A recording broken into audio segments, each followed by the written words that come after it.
मेरी 28 साल की विधवा बहन ने मेरी तरफ एक खाली लिफाफा बढ़ा दिया था और कहने लगी, सार्थक, यह तुम्हारे लिए है। मैं बहुत हैरान हुआ क्योंकि आजकल हमारे घर के हालात बहुत ज़्यादा खराब हैं। हमें तो 2 वक्त की रोटी भी नसीब नहीं होती थी।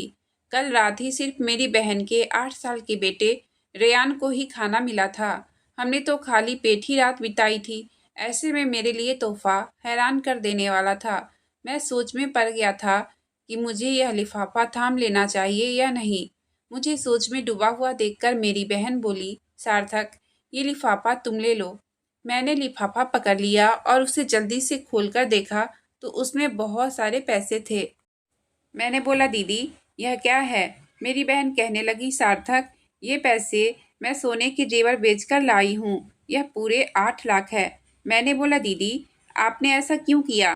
आपका पति इस दुनिया से चला गया है। अब यह आपका सामान था। आपने जेवरात क्यों बेच दिए? कल को आपकी बहू के काम आ जाता। दीदी बोली, सार्थक, हमारे घर में खाने के लाले पड़े हुए हैं और गुजर बसर बहुत मुश्किल हो गया है और तुम्हें मेरे बेटे के भविष्य की पड़ी है। तुम ऐसा करो, उन पैसों से टैक्सी खरीद लो। कम से कम थोड़ा बहुत तो कमाने लगोगे ना। मैंने वह पैसे दीदी के तरफ बढ़ा दिए थे और बोला कि आप इन पैसों को वापस करके अपने जेवरात वापस ले लो। मैं कोई और काम ढूंढ लूँगा। दीदी रोने लगी और बोली, मुझे मम्मी के घर आए हुए 1.5 साल हो गए हैं। इस 1.5 साल में तुमने नौकरी ढूंढने की बहुत कोशिश की, मगर तुम नाकाम रहे हो। अब तो मोहल्ले वालों ने भी हमें कर्ज देना भी बंद कर दिया है। मुझे ये फिक्र है कि मेरा बच्चा स्कूल से निकाल दिया जाएगा।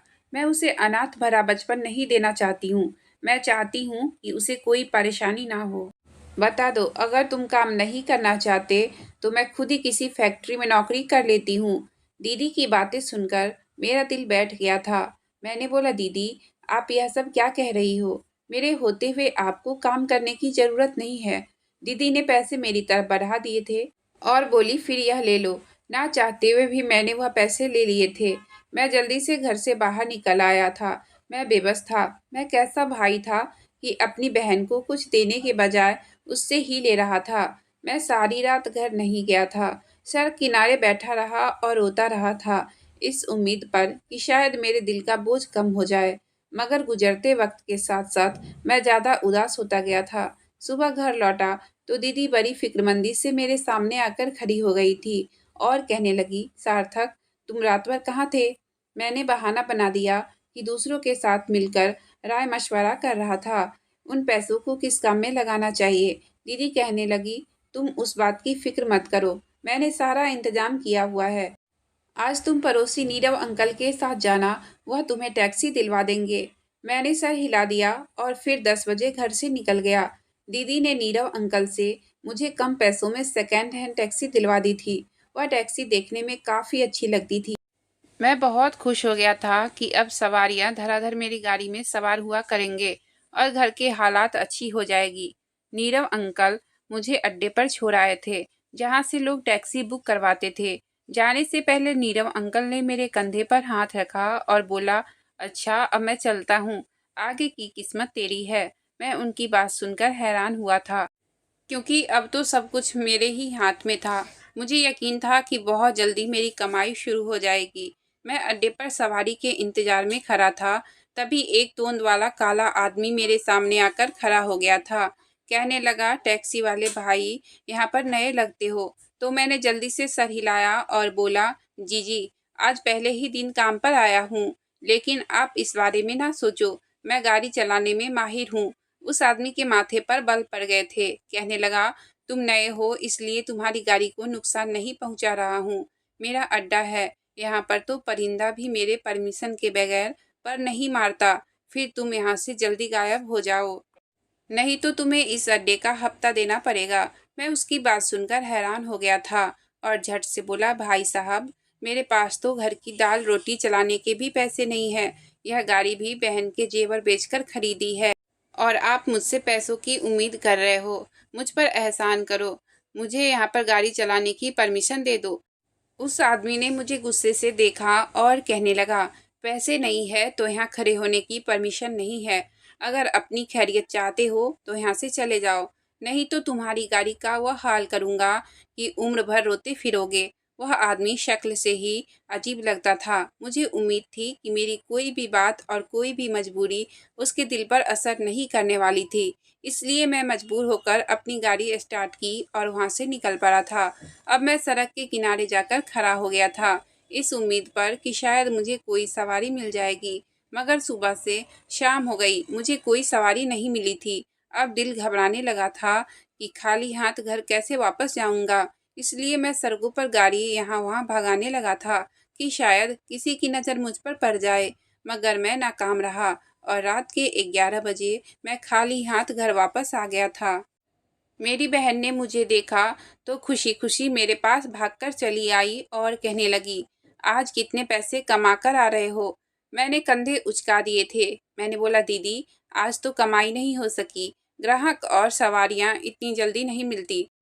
दीदी ने मेरे सर पर हाथ रखा और कहने लगी कि कोई बात नहीं, भगवान है, भगवान ने हमें गाड़ी खरीदने की औकात दी है, आगे भी हमारी मदद करेगा। मैं मुस्कुरा दिया था और कमरे में जाने लगा तो दीदी ने कहा, आओ आकर खाना खा लो। मैंने बोला, दीदी घर में तो कुछ खाने के लिए है ही नहीं, तो आज खाना कैसे बन गया? दीदी मुस्कुराकर कहने लगी, मोहल्ले में भंडारा बट रही थी, उन्होंने ही पकवान भेजे हैं, हमने तो पेट भर खाया है और तुम्हारे लिए भी रखा है। यह बात सुनकर मेरे लबों पर मुस्कुराहट फैल गई थी। मैं सारे दिन का भूखा था, इसलिए खाने का सुनकर खुश हो गया था। मैंने भी जी भरकर खाना खाया था, इसलिए रात को आराम से नींद आई थी। सुबह उठकर फिर से मैं सवारी की तलाश में सड़कों पर घूमता रह गया था। मुझे तो इस बात का पता भी नहीं था कि टैक्सी होने के बावजूद सवारी मिलना इतना मुश्किल काम है। और दूसरे दिन भी मैं खाली हाथ घर लौट आया था। फिर यह सिलसिला रोज का ही हो गया था। पूरे 10 दिन मैं यूं ही घर से निकलता और खाली हाथ लौट आता था। अब तो दीदी भी परेशान रहने लगी थी। उन्हें तो यही लगता था जैसे ही टैक्सी खरीद ली जाएगी सब कुछ ठीक हो जाएगा। मगर अब कुछ भी ठीक होता हुआ नजर नहीं आ रहा था। यूं ही थोड़े दिन बीत गए थे। मैं शॉपिंग मॉल के बाहर अपनी टैक्सी लेकर खड़ा हो गया था। शायद मुझे कोई सवारी मिल जाए। तब मेरे सामने एक आदमी आ गया था। वह कहने लगा, मुझे मेरे घर तक छोड़ आओ। मैं हामी भर दी तो वह मेरे गाड़ी में सवार हो गया था। मैं मुस्कुराकर बोला कि आप मेरी टैक्सी के पहले सवारी हो। उसने कहा कि क्या तुमने आज ही टैक्सी चलाना शुरू की है? तो मैंने ना में सर हिला दिया और बोला कि पिछले 10 दिनों से सवारी की तलाश में फिर रहा हूँ, लेकिन अब तक नाकाम रहा। तो आदमी कहने लगा, यूं सड़कों पर फिरते रहोगे तो सवारी नहीं मिलेगी, तुम्हें किसी अड्डे पर खड़ा होना चाहिए। मेरी आंखों में आंसू आ गए थे। मैं बोला, अड्डे पर खड़ी होने की परमिशन नहीं है। वह कहने लगा कि मैं भी एक अड्डे का मालिक हूँ, मैं तुम्हें वहाँ जगह दिलवा देता हूँ। मैंने जल्दी से कहा कि मुझ में हफ्ता देने की गुंजाइश नहीं है, मेरे पास बिल्कुल भी पैसे नहीं है। तो आदमी मुस्कुराकर कहने लगा, तुमने कभी पुण्य का शब्द सुना है? मैं हक्का बक्का होकर उसकी तरफ देखने लगा था। वह कहने लगा, मैं तुम्हारे साथ पुण्य का काम कर रहा हूँ, मुझे उम्मीद है कि भगवान मुझे और ज़्यादा देगा और तुम भी मेरे लिए भगवान से प्रार्थना करना। मैं बहुत खुश हो गया था। फिर उस आदमी ने मुझे अपने अड्डे का एड्रेस समझाया तो मैं उसके साथ वहीं पर पहुंच गया था। उस बंदे ने मुझे अड्डे पर गाड़ी खड़ी करने की परमिशन दे दी थी और फिर मेरी उम्मीद से भी बढ़कर मेरी आमदनी शुरू हो गई थी। मैं शाम को पैसों से भरा वॉलेट लेकर घर वापस लौटा था। मैंने वह पैसे दीदी के हाथ पर रख दिए थे। दीदी बहुत खुश हो गई थी। उन्होंने आगे बढ़कर मेरे सर को चूम लिया था। वह कहने लगी, मुझे यकीन था भगवान एक ना एक दिन हमारे दिन वापस कर देंगे। आज तुम काम कर रहे हो तो उम्मीद है कि आगे भी सब कुछ अच्छा ही होगा। मैं भी बहुत खुश था। अब तो जैसे हमारी जिंदगी ही बदल कर रह गई थी। हर रोज मुझे धड़ाधड़ सवारियां मिलने लगी थी और कमाई भी बहुत खूब होने लगी थी। मैंने थोड़े दिनों में ही मोहल्ले वालों की सारी कर्ज चुकता कर दिए थे। अपनी बहन के बेटे रेयान को भी अच्छे स्कूल में एडमिशन करवा दिया था। सब कुछ ठीक होने लगा था।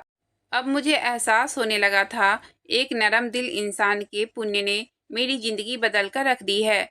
मैंने भी ठान लिया था कि अगर मेरी ज़िंदगी में कभी कोई मोहताज और गरीब मेरे सामने आएगा तो मैं भी उसकी ज़रूर मदद करूँगा, क्योंकि यह पुण्य ऐसी चीज़ होती है जो सामने वाले लोगों की ज़िंदगी बदल जाती है। जिसकी वजह से यह दुनिया अभी तक अच्छे से चल रही है। मैंने घर में राशन भी डलवा दिया था। हर चीज की रेल-पेल होने लगी थी। मैं सुबह का गया रात के 12 बजे घर लौटता था। दीदी और माँ बड़ी फिक्र किया करती थी। वह कहने लगी, सार्थक थोड़ा सा आराम भी कर लिया करो, तुम बीमार हो जाओगे, थकावट तो होती होगी ना। मैं हंसकर नामे सर हिला देता और कहता, दीदी पैसा बहुत ताकतवर चीज है। मैंने इस पैसे के बगैर भी जिंदगी बिताकर देखी है। जिंदगी बहुत बुरी और फीकी सी होती है। अब जब हमारे पास सब कुछ है तो अब महसूस हुआ है कि पैसा जिंदगी बिताने के लिए बहुत ज़रूरी है और मैं उस चीज़ को हासिल करने के लिए थोड़ी बहुत मेहनत कर लेता हूँ, तो इसमें क्या बुराई है। मैं अपनी इस ज़िंदगी से खुश हूँ। दीदी मेरी बातें सुनकर हंस दिया करती थी। यूं अब घर में खुशियां ही खुशियां थी। एक रात बिजली चली गई तो हम सब नींद से जाग गए थे। मैं आंगन में आकर बैठ गया तो मेरा भांजा मेरे पास ही आकर बैठ गया था। वह कहने लगा, मामा अब आप अच्छा भला कमाने लगे हो, तो आपसे यही कहूँगा कि अब आप इस घर की मरम्मत भी करवा लो, थोड़ा सा घर ठीक करवा दो। मेरा तो इस घर में दिल घबराता है। मेरे पापा का घर बहुत खूबसूरत और बड़ा था। मैंने अपने भांजे की बात सुनी तो मेरा दिल दुख गया था। उसके पापा का घर वाकई में बहुत खूबसूरत था, मगर विहान के पापा की मृत्यु के बाद वह दोनों माँ बेटे को घर से मनहूस कहकर निकाल दिया गया था और अब वह हमारे घर में ही रह रहे थे। हमारा घर पुराने जमाने का बना हुआ था, आज़ादी से पहले का घर था। जब हिंदुस्तान आज़ाद हुआ तो मेरे दादाजी के हिस्से में आ गया था। उसके बाद यह मेरे पापा को मिला। अब हम सभी इसी घर में रह रहे हैं।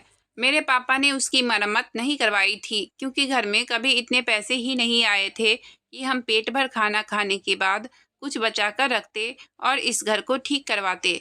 मैंने अपने भांजे के सर पर हाथ रखा और बोला कि तुम फिक्र ना करो, धीरे धीरे सब कुछ ठीक हो जाएगा। लेकिन बिजली के लिए तो मैं अभी इंतजाम करूंगा।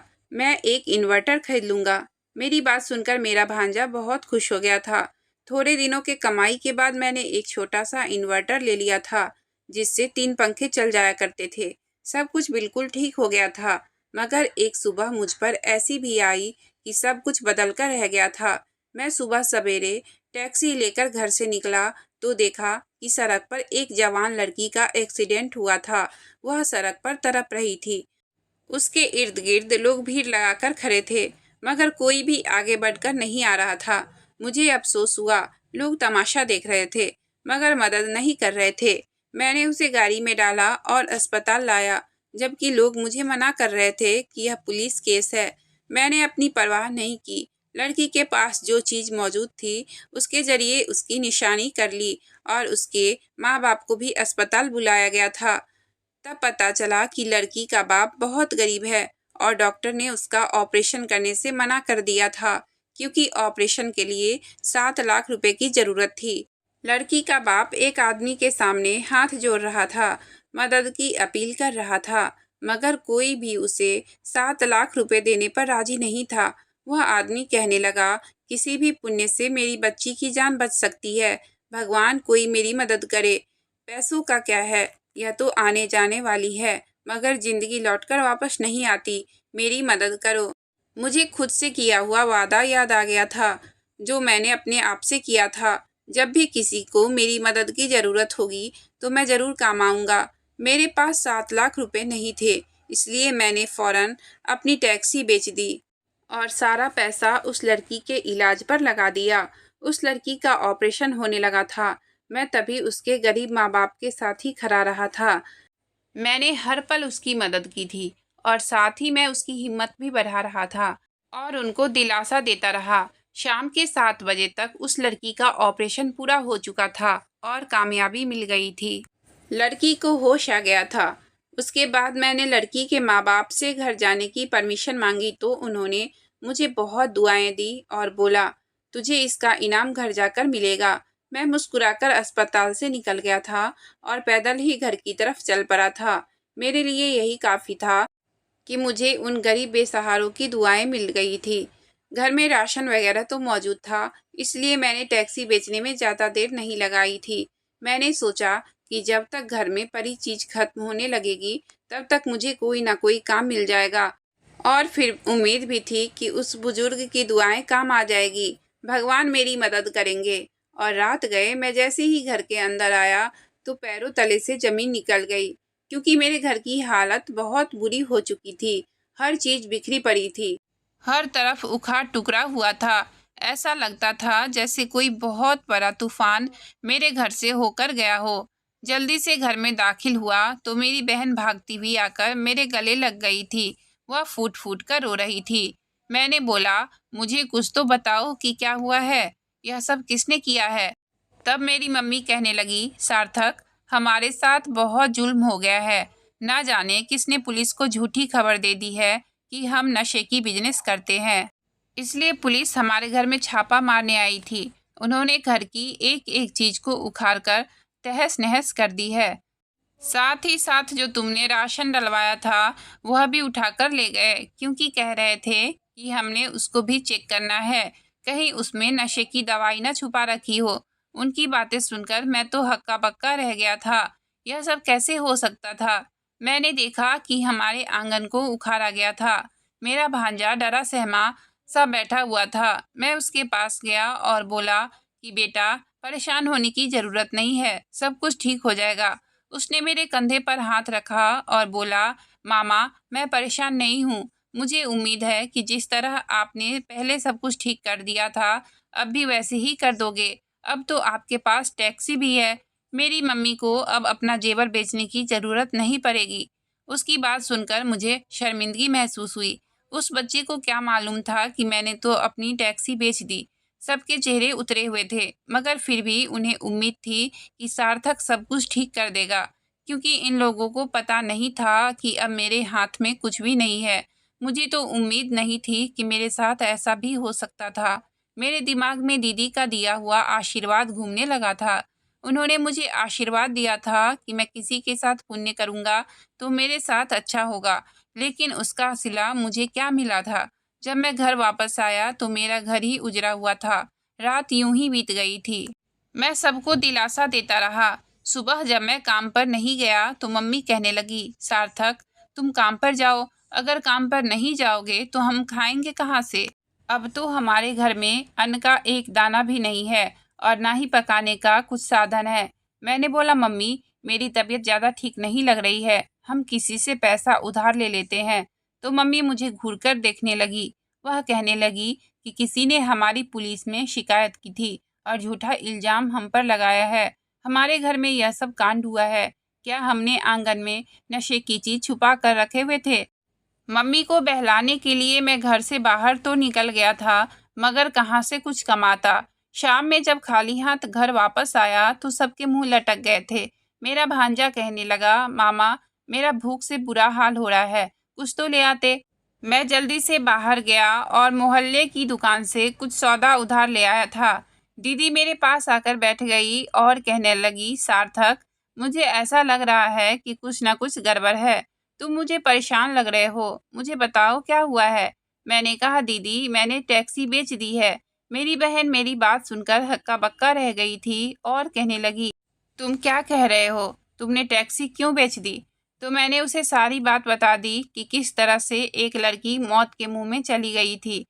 उसके इलाज के लिए पैसों की जरूरत थी। अगर मैं इंतजाम ना करता तो वह जान से हाथ धो बैठती। दीदी चुपचाप मेरी तरफ देखती रह गई थी। वह मुझे कुछ कहना चाह रही थी, मगर बोल नहीं पा रही थी। मम्मी आगे बढ़ी और कहने लगी, तुम्हारा पुण्य अब हमारा पेट भरेगा।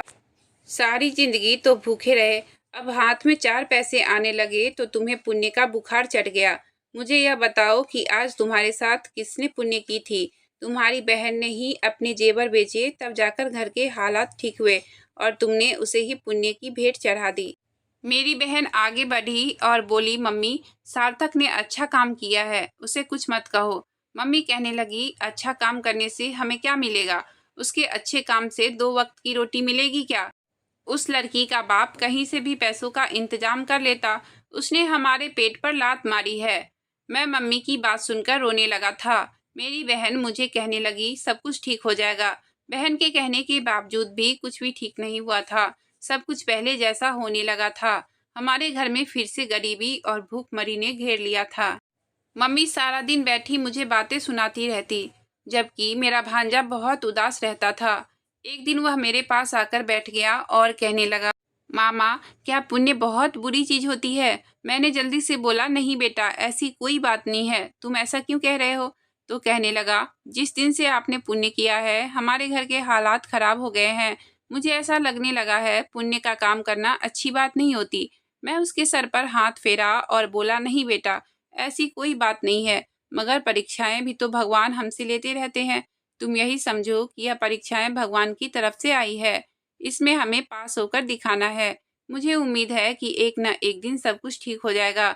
मेरा भांजा उदास हो बैठा तो मैं कहा, जाओ तुम आंगन में जाकर खेलो। उसने कहा कि मामा, सारा आंगन टूटा पड़ा है तो मैं जहाँ खेलता हूँ पाँव मेरे जख्मी हो जाते हैं। मैंने बोला, तुम टूटे हुए आंगन के पास ही बैठकर खेलो। छोटे बच्चों को तो मिट्टी में खेलने का मजा ही कुछ और होता है।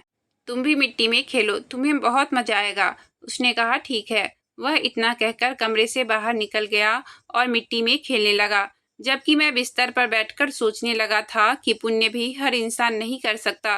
मुझे कम से कम ये तो सोचना चाहिए था कि मैं गाड़ी बेचकर गुजर बसर कहाँ से करूँगा। लेकिन फिर मेरी आंखों के सामने उस लड़की के माँ बाप की शक्ल घूम गई थी। उसके चेहरे पर जो खुशी थी उसे महसूस करके मुझे बड़ा सुकून मिल रहा था। फिलहाल मेरा भांजा थोड़ी देर खेलने के बाद भागता हुआ मेरे पास आया और कहने लगा, मामा, आंगन में कोई चीज पड़ी हुई है। मैं तो बहुत हैरान हुआ और उसके साथ बाहर गया। उसने इशारा किया, आंगन के अंदर कोई चीज है। वह कहने लगा, मामा, किसी की लाश है क्या? उसकी बात सुनकर मेरे तो होश उड़ गए। कहीं अब मेरे लिए कोई नई परीक्षाएं ना खड़ी हो जाए। अगर हमारे घर में कोई लाश निकल जाती तो क्या होता? मैं अपने भांजे के पीछे गया और हाथों से मिट्टी खोदने लगा। वहाँ एक लाल कपड़ा था। मैं जब काफी सारी मिट्टी खोद ली तो देखा एक छोटा सा कपड़ा था जिसके अंदर कुछ बंधा हुआ था। अब मैं डर भी रहा था कि मुझे इसे खोलना चाहिए या नहीं, मगर मैंने हिम्मत की और भगवान का नाम लेकर उस पोटली को खोल दिया था। यह देखकर तो मेरी आंखें चौंधिया सी गई थी। उस पोटली में सोने के जेवर पड़े हुए थे। इतना ही नहीं, बल्कि सोने के सिक्के भी पड़े हुए थे। मैं जल्दी से चिल्लाया, मम्मी और दीदी, जल्दी से इधर आओ। जब उनकी नज़र जेवर पर पड़ी तो वह भी हैरान रह गई थी। हमने सब कुछ खोजबीन किया तो पता चला कि यह जेवर जो पहले इस घर में रहते थे वह लोग जमीन के अंदर रखकर चले गए थे, जो बहुत दिनों से यहाँ पर दफन पड़े थे। ना जाने कब तक यूं ही और रहते, शायद सदियां ही बीत जाते। लेकिन अब यह हमारे हिस्से की दौलत थी। हम सबकी आंखों में आंसू थे। वह जेवर हमारे बहुत काम आए थे। हमारी जिंदगी एकदम बदल कर रह गई थी। हमारे हालात अच्छे हो गए थे। बहन के जेवर बेचे थे तो उसे भी नया बनवा दिया था। अपने भांजे को अच्छे स्कूल में दाखिला करवा दिया। हमने अब एक अच्छा सा घर भी बनवा लिया था। मेरी बहन के लिए भी एक अच्छा रिश्ता आ गया था। वह लड़का मेरे भांजे को भी पापा के रूप में पसंद था। बहन की राजामंदी से मम्मी ने यह रिश्ता तय कर दिया था। बहन शादी के बाद अपनी ससुराल चली गई। अब वह अपने घर में बहुत खुश है और मम्मी अक्सर मेरे पास आकर बैठ जाती है और कहती है कि सार्थक, हमारे जो हालात बदले हैं वह सब तुम्हारी वजह से मुमकिन हुआ है। अगर तुम पुण्य ना करते तो हम 2 वक्त की रोटी के लिए भी तरसते रहते। तुमने अपनी मेहनत से बढ़कर पुण्य का काम किया है। भगवान ने हमें हमारी औकात से बढ़कर सब कुछ दे दिया है। वह किसी का भी उधार नहीं रखते हैं। किसी के साथ अगर पुण्य करो तो वह लौटकर वापस जरूर आता है, जैसे मेरे साथ हुआ था। मैंने तो अपनी जिंदगी के अनुभव से यही सीखा है कि भगवान अपने भक्तों के साथ भला करने वालों को बहुत कुछ देते हैं। अगर आपको कहानी अच्छी लगी हो तो प्लीज़ वीडियो को लाइक और चैनल को सब्सक्राइब करें। आपका बहुत बहुत धन्यवाद।